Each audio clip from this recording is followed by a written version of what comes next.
Hello everyone, my name is Feed Alligators and welcome to another video. And today I just wanted to take a moment to talk about content in Cold War and how I think they are running out of it kind of. But before we get into that, make sure to subscribe to the channel to see more Call of Duty Black Ops Cold War content. And with that out of the way, let's jump into the video.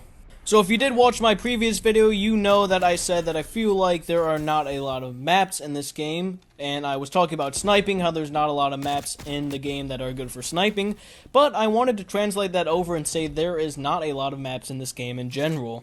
And I feel like that is a big problem because I can see that it's going down the same path that Black Ops 4 did for a while.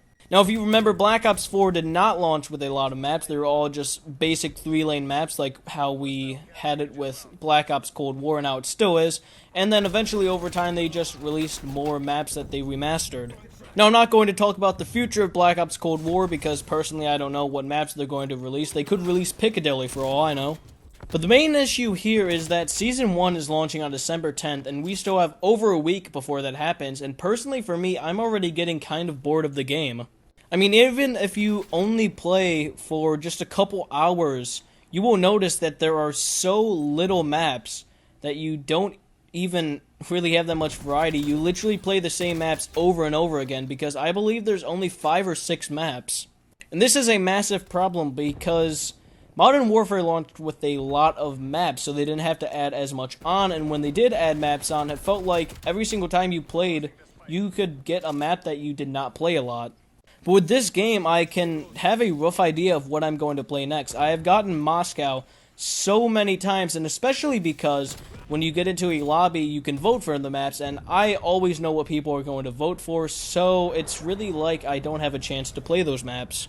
Now, don't take that the wrong way. I do enjoy choosing maps because I thought that was a feature that really should have been implemented in Modern Warfare, but wasn't. Because no matter what happens, I will always know that people will choose Moscow and Satellite personally in my lobbies.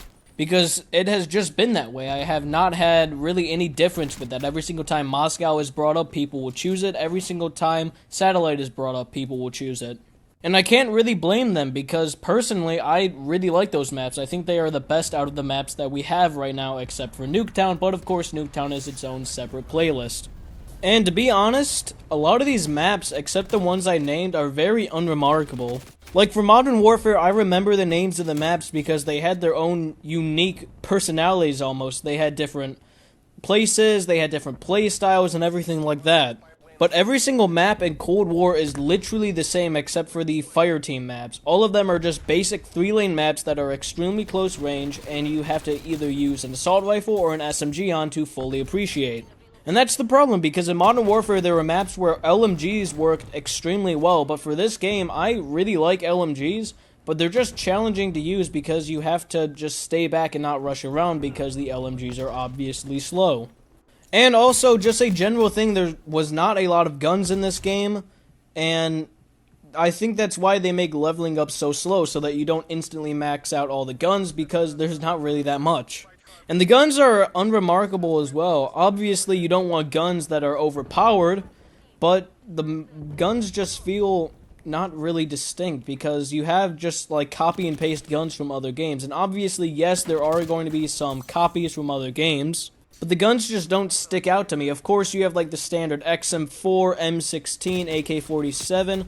Obviously, the Bullfrog is a new thing to the Call of Duty games, except for I'm pretty sure the only other game it was in was really Modern Warfare.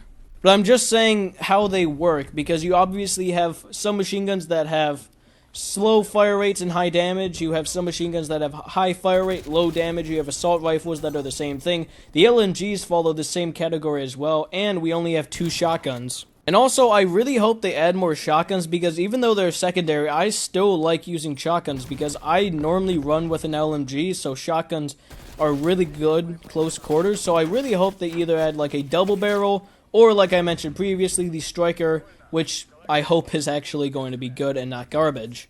But with that, we will conclude the video. Make sure to like and subscribe and comment anything down below, such as what you thought of the video or future video ideas, and as always, I will see you all next time.